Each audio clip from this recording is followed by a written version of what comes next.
एक ऐसा इंसान जिसने वासनाओं के कारण ही अपना पूरा जीवन बर्बाद कर दिया। एक महाराजा के जीवन के कुछ असल किस्से सुनिए। 10 वैध विवाह किए और 300 से भी अधिक दासियां अपने सुख के लिए नियुक्त की, जिससे 80 ज्ञात संतानें और कई अवैध संतानों के पिता बने। पूर्णतः नंग अवस्था में नए खेलों को तरनताल में अपनी सहचारियों के साथ खेलना और मदिरा में रत रहना ही इनकी दिनचर्या थी। इनकी स्त्री सुख की लालसा इतनी चरम सीमा पर थी कि हिरणों के छोटे छोटे बच्चे के ताज़ा मांस का प्रयोग स्वर्ण की भस्म और अन्य उत्तेजक औषधियों के साथ करना इनका नियम था, जिससे इनकी पुरुष शक्ति कहीं रत्ती भर भी कम ना हो जाए।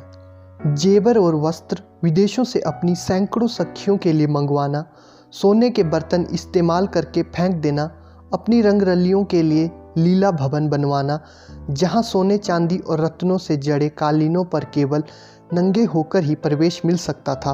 भारत की पहली कार और हवाई जहाज के मालिक होने का गौरव इन्हीं को जाता है। पटियाला के साथ पैग का नाम जुड़ जाना इन्हीं की बदौलत है, क्योंकि ये मदिरा भी कभी हिसाब से नहीं पीते थे, बेहिसाब ही सारी अय्याशियाँ की।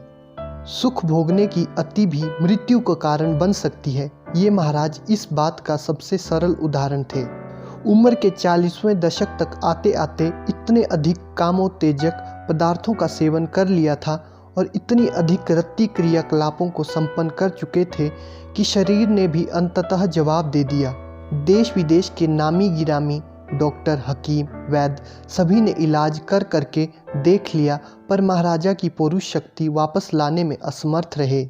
और आप विश्वास मानिए, महाराजा के जीवन में सुख भोगने के अलावा बचपन से कुछ और था ही नहीं। सो वो बड़ी मुश्किल से खींच कर 45 साल की अल्प आयु में ही चल बसे। मैं मुगल काल के किसी अय्याश बादशाह की बात नहीं कर रहा, मैं तो आज़ादी से कुछ ही पहले पटियाला स्टेट के महाराज भूपेंद्र सिंह के जीवन की मामूली सी बातें बता रहा हूँ। इन्होंने 1900 से 1938 तक राज्य किया और उस समय जब आपके और हमारे दादा परदादा 2 वक्त की रोटी के लिए चिंतित रहते थे, ये महाराजा लाखों करोड़ों रुपए केवल अपनी सहचारियों को प्रसन्न करने में ही यूं ही उड़ा दिया करते थे। सांसें किसी का इंतजार नहीं करती, चलती हैं या चल देती हैं। यह अय्याशी, यह धन दौलत रुतबा 2 फालतू सांसें नहीं खरीद सकता।